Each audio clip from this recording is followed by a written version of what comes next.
Okay, so for today, I think the goal, if you want to stay here for longer, I think we can have the TAs and myself to help you go through all the schematic design for this lab. And I think you can probably finish at least 80% of it for tonight. If you want to go, you can. And I think we don't have more than 60, 50 students. If no one want to stay here, we can all go back to Brown if you want. If you want to stay here, I have the power strips there for you to connect to your laptop if you want. So you can stay here for more than like 3 hours, 2 to 3 hours. Okay? Depending on your preference. So now let's take a look at the schematic first, see what we are going to do for this week. So first, I don't think I want to combine the labs in the future, so just to follow and keep it slow and nice and gentle. Just one credit, you don't want to add too much stuff in there. It's going to be optional if you want to do more. Want to get a job in this area, which is okay, which is good actually. And I have 2 more materials over here for you to follow if you want. I'm going to support the supplies of materials if you want. I'm going to support my time to debug your circuits, your PCBs, and wiring, soldering, anything. I'll be there. Okay. If you think just to follow whatever and get everything done by the 8th week, it's okay, because that's what we have been doing in the past. So I think after the 8th week, the PCB will be done, and we'll send it out for fabrication, and we'll receive it probably in 10 days usually from JLC PCB, and we'll solder it. If you don't have the experience on soldering a lot of PCBs, it's going to take a while. So you'll have a lot of issues, misconnections. We'll redesign the board, send it back, get a new board, solder, testing. We'll probably take the whole rest of the semester to get a functioning power supply board, I think. Okay, so for today, it's not going to be lab 4 because I don't think there are too many things in lab 4, so it's directly jump to lab 6. I already have lab 6 link. You can directly click and find out the details. I did it last weekend, and just follow whatever he did on the website, and I repeat it. So it's going to work, okay? Easy. So that's why I think it should be 1 week workload within 1 credit hour. All right. Okay, so I did it. I make snapshots and put on my website for your reference.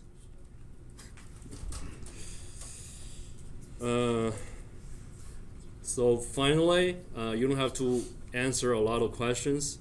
So the final deliverable will be just a printed PDF of the schematic. Okay, and submit it to Canvas. So here's a printed schematic file. Because I already reduced the workload for this week, okay? So I think please work on this schematic and make a nice schematic like this. Have the names, the title, and dates, a nice frame, and every single component should be labeled well. The joints, make good connections, place them in the correct places, and straight wires. If you can make them straight, just make them straight. Okay. So when you're placing the components in there, when you're placing this resistor, you want to look at it, and when you place this one, make sure they are in the same line. Okay. Make it nice. So here's an example for you. I repeat it just based on his website, and it worked. So how this circuit works, I will just talk about it really quick, and we don't have a quiz on it. It's not that important. It's not an analog circuit class, all right? So, but it's good to know. As an electrical engineer, when you see a schematic like this, should you get scared? Or should you just know, like, what's really happening? Something you can directly ignore, right? They're simple. What is this? It's a jack, barrel, connector, power, right? Sometimes it looks like that. Sometimes it looks has a different shape. But you should know that if there's a little wire like this, a triangle, and something like this, it's not an LED, even though it looks like an LED, but it's not.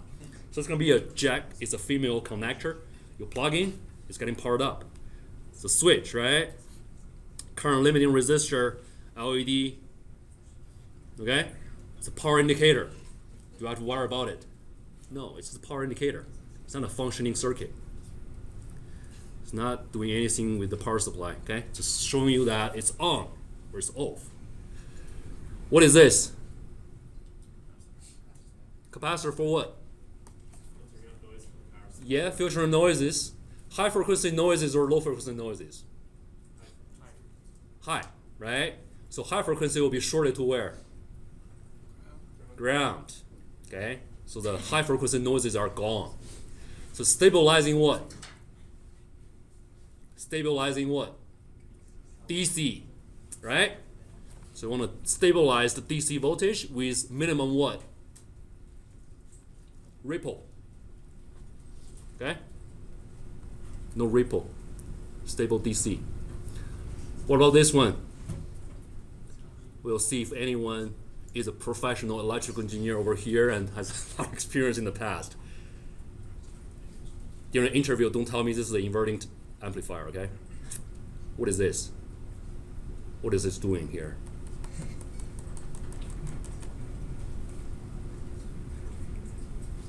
So knowing what is this is very important because during layout, you want to make it symmetric. Why is that?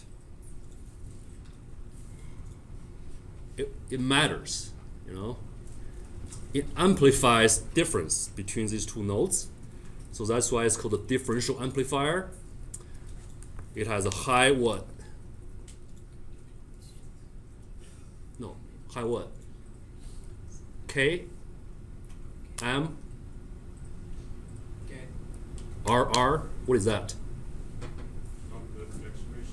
Common mode what? Oh, not K, C, CMRR, right? sorry. Blame English. Pronounce as K.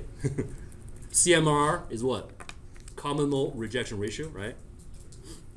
So rejects what? Common mode. What is common mode signal? What is that? Why is it called common mode? I got confused a lot when I was in undergraduate.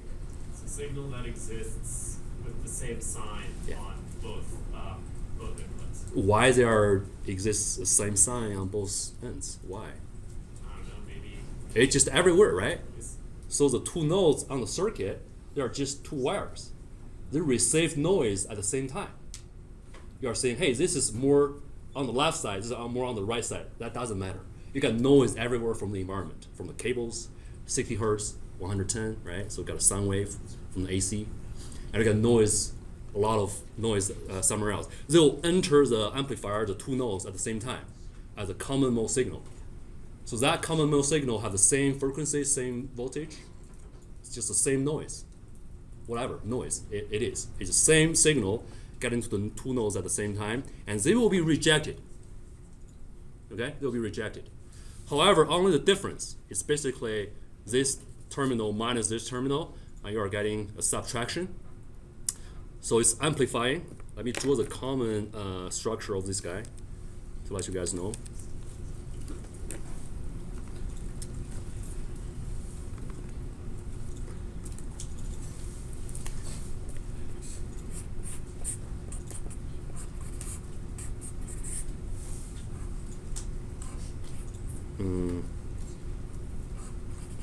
I didn't draw it symmetrically, but so this is V minus V plus. That's the negative feedback always, right? RF. Okay, so that's the structure of the differential amplifier.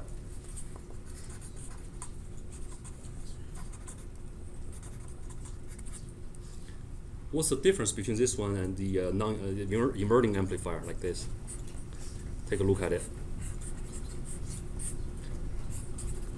What's the difference?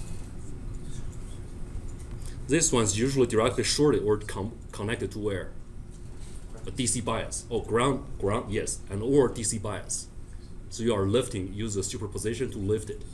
because sometimes you are not having a negative voltage source. So if I do this, is this correct or no?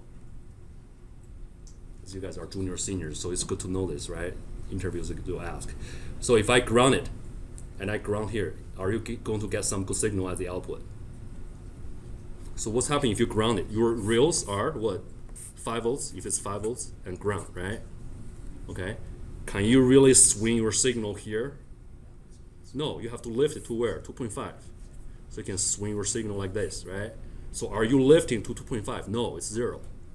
So you can only connect to the non-inverting to 0 when you have a negative power supply, like a -5 or 5, right? So in that case, you have 2 rails as 5 and -5, so you can swing signal here, right? But now, this one, you cannot ground these two at the same time. So if you want to ground it, for example, in most of the circuits, right, you have grounds, and you have to lift it by 2.5 volts. Because negative feedback, so this point it's going to add a 2.5 DC bias to it. It's going to lift this AC signal, okay? But this one has 2 signals coming in at the same time, and it's getting amplified. So you just need to know the gain of this guy is, let's call this R1, has to symmetric, just let you know. So I'm just labeling these as the same voltage, same resistance. R1, R1, R2, R2. Oh, another note here. So if you were not able to submit the homework 1, 2, or 3, or 4 on time, I think today is also a good time to do it. And we are still giving credits if you turn it in late for these assignments, okay? So just in case someone cannot install their Eagle to their laptop on time. A lot of technical issues over there. So now let's come back to this one. So the voltage gain over here, VO equals VP minus V minus, we should call it VM. VP minus VM times what? Times the gain, which is R2 over R1. Okay, you have to make it symmetric in order to have the largest CMRR, okay? So they have to be the same, no doubt. Has to be the same. Now let's come back to schematic. So keep in mind, this is the voltage gain, okay? This is voltage gain for the differential amplifier. Amplifying what? Difference, okay? And it's rejecting common mode. So now let's come back to this one. Look at the topology. Is this a differential amplifier? Remember, we got 2 inputs, connect to 2 resistors for the input, and then feedback. And then there's another one at the bottom, right? Connect to ground. Remember this structure. This will be used for the instrumentation amplifier. Have you heard about that? Instrumentation amplifier has differential amplifier as a second stage and voltage followers in the front stage. It's a little chip, amplifier chip, $20 for each. Doesn't like the op-amps you have in the lab, like $1. So these are super precise amplifiers being used for medical instruments. For example, the ECG detectors, super low signal, like 5 millivolts. So you are able to amplify that and display it. Hopefully you will never see that next to you. But anyway, it's going to show your ECG diagram. If it's not flight, it's going to show something, right? So that's being used in that monitor because the signal is tiny, so you have to reject the noise, only amplify the signal. Got a point? Super important application. So these like structures like this are these only exist probably on the textbook or in college. So whenever you need to amplify small signals, it has to be differential amplifiers. Okay. Is this a differential amplifier? Yes. Why? 2 signal inputs. How do you make a difference? Get a resistor in the middle, 1 ohms. So it's gonna drop. So you got a current flowing through here. It's dropping the voltage from here to here, right? So you're getting a difference. You're getting a difference. And that difference goes through this differential amplifier. Is it getting amplified or no? Why? What's the gain? 1. Okay, so the goal of this circuit is just sampling the current. So whatever the current is, for example, the current is I, okay? I flowing in here, okay? times 1 ohms, what's the voltage? Still I, right? I times I is still I. And times the gain, which is 1. So I will appear where? At the output. So this is a current measurement circuit. So it's basically transforming the current to a voltage value, and it's going to appear at the output over here. So it becomes a voltage. So we prefer dealing with voltages compared to currents most of the time. It's because most of these amplifiers are amplifying voltages, and also whenever you are dealing with digital signals, all these voltages are being digitized and converted to digital signals and being stored in the memory. So the digital signal like 1 and 0, they are voltages, right? They're not currents. There's no current logic. So these are digital voltages that are being stored by the latches or flip-flops in the digital circuits. So they have to be voltages. So in that case, most of the time, if you got a current signal, you want to convert into voltage first, and then digitize it. That probably covers 95% of the cases in the industry. So whenever you get a current signal in, the first thing you want to think about is, how do I convert it into voltage, and then digitize it. How to digitize it? ADCs, right? ADCs, digital signal, any digital communication protocol, microcontrollers, read it in, memories, done. Okay. For let's give you guys an example. Photons, light. Okay. So when light is being you want to sample light as a signal. Okay, intensity of light as a signal. For example, the pixels, or CMOS imagers, the camera like these ones. Okay. So when photon comes in, hit the CMOS imager like a chip, has a matrix of pixels, like millions of pixels over there. So photon comes in, what's actually happening? First step, what's happening? So photon comes in, what's happening? You have been using this one for half of your life since you guys are young. Right? So what's the first step? What you think? How that works? Have you heard about photo effect? Okay. So Einstein won that Nobel Prize. So when photon comes in,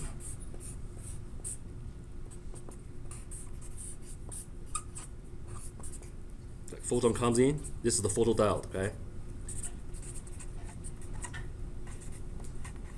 It's not LED. So LED, you inject current through it, it emits light. So that's why it's called LED. It's a light emitted diode, right? So this is the photodiode, it's a PD, photodiode. So it's receives the photon, and after photon hits the semiconductor material, it generates a photocurrent flowing that way. Okay?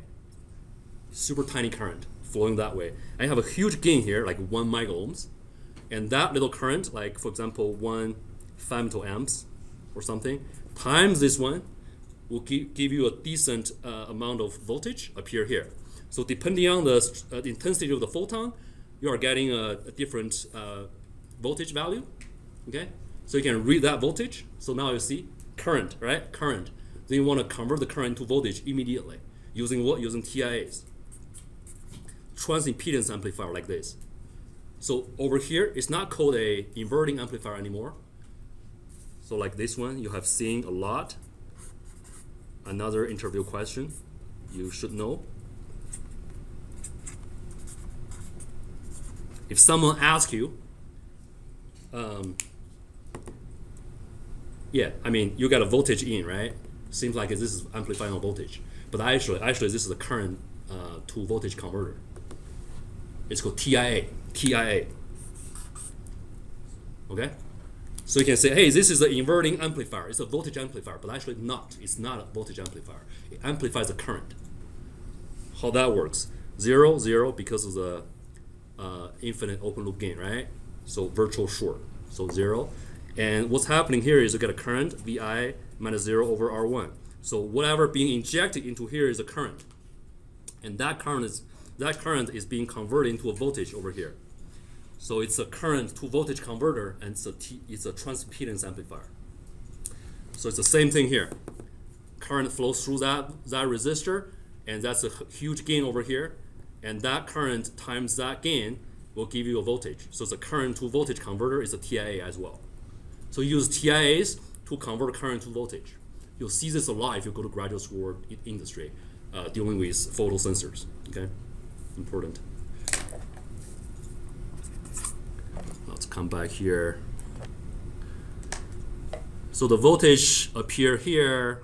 Okay, so the voltage is basically the current, right? Because our time is being multiplied by ones. Multiplied by 1 for the resistor to get a voltage, multiplied by 1 for the gain. So whatever value here is basically the current. Okay, so this is the current measurement circuit. What about this one? You see the text is a current setting. So it's gonna set up a current. It's a potentiometer, right? So you twist it, and you set up a current. So for example, we set this one to be in the middle. It's just a certain voltage. It's showing a 1 volt, which is fine. Let's just assuming that this is 0.5 volts. 0.5 volts over here. So what is this device? Amplifier, comparator, right? Doesn't have feedback, so it's a comparator. So what's happening is if this measured current, or it's already converted to voltage, the same value.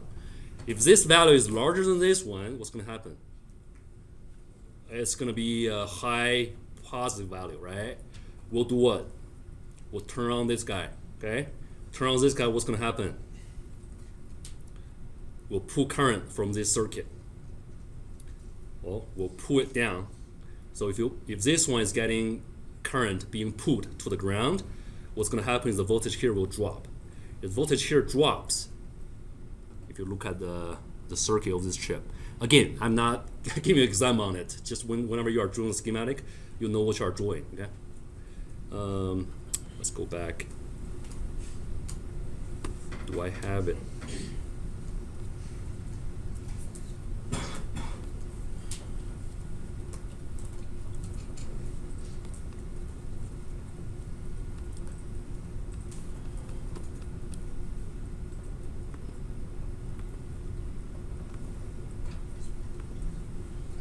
Okay, here. So we are looking at this guy. Okay, this is a regulator. It's a chip. It's a chip. Okay. So what's inside the chip is a voltage follower. This guy.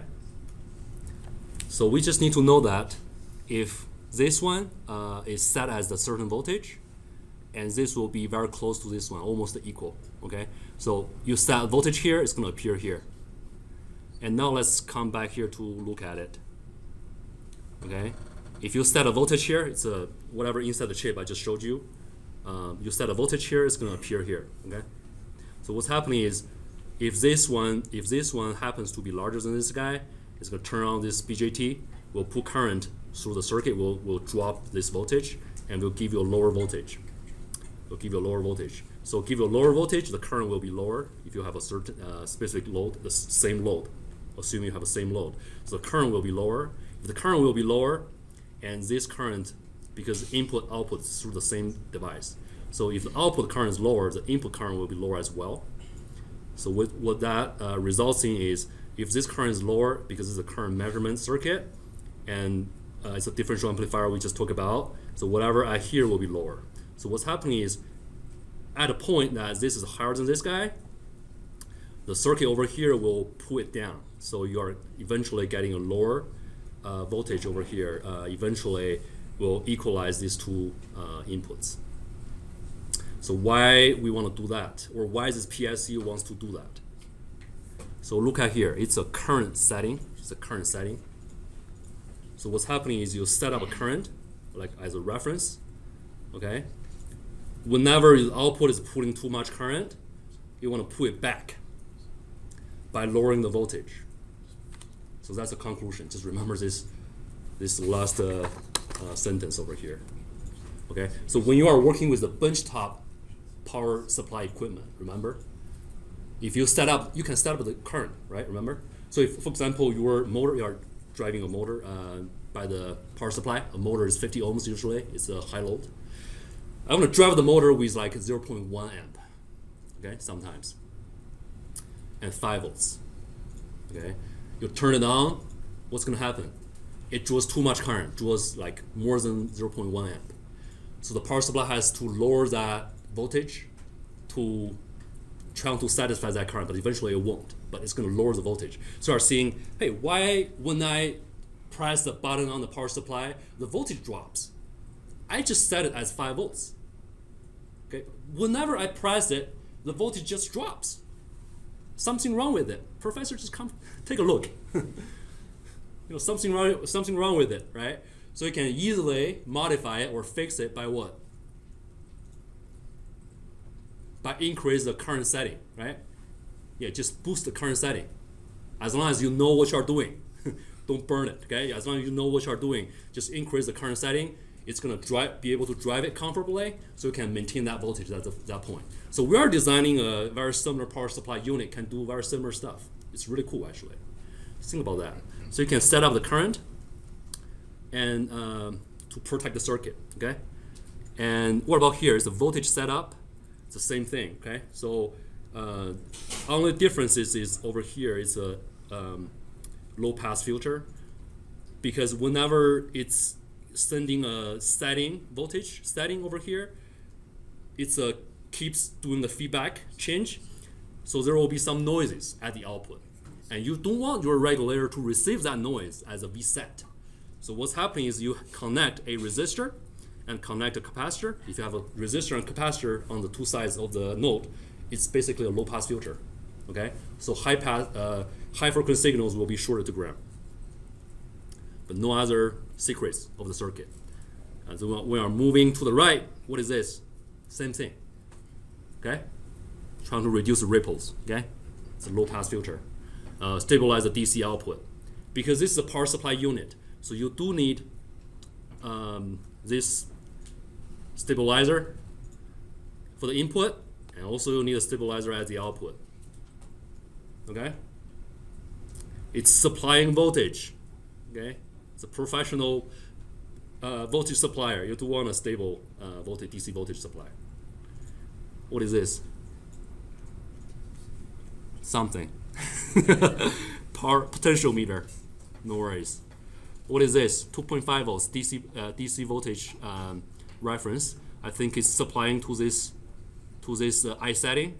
Just a DC power supply regulator. You put a V in here, stabilize at 2.5 volts. That's it. No secrets. Put a chip in, connect to ground and power supply. It's going to output this 2.5 volts for you. It's a reference for this potential meter. Okay. Anything else? That's it for this circuit.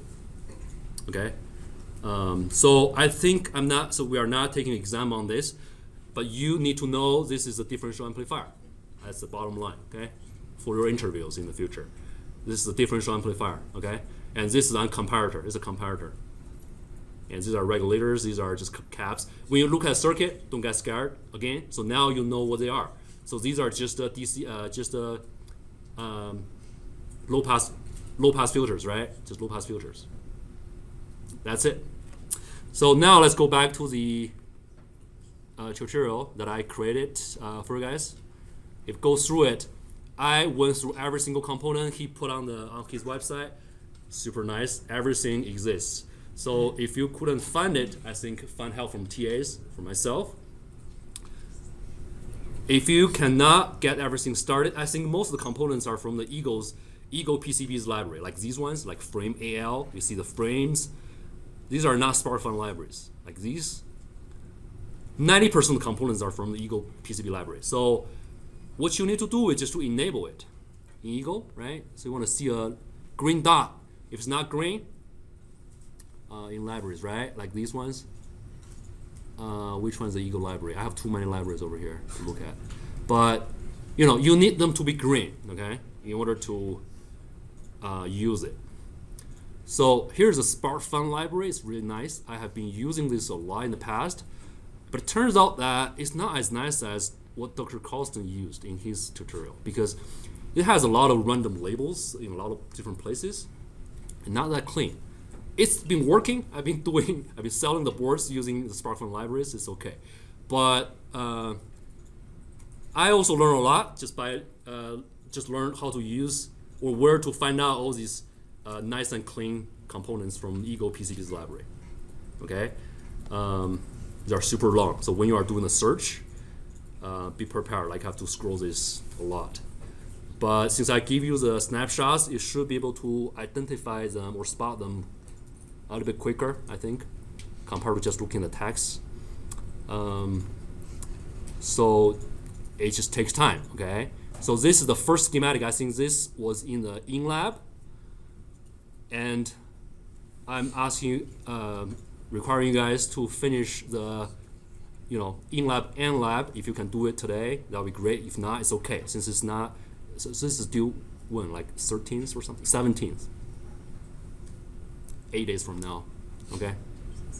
So you are fine, you'll be fine. Let me see. So this is the fundamental circuit. I think he was just trying to let you start with taking baby steps. I just built a simple one.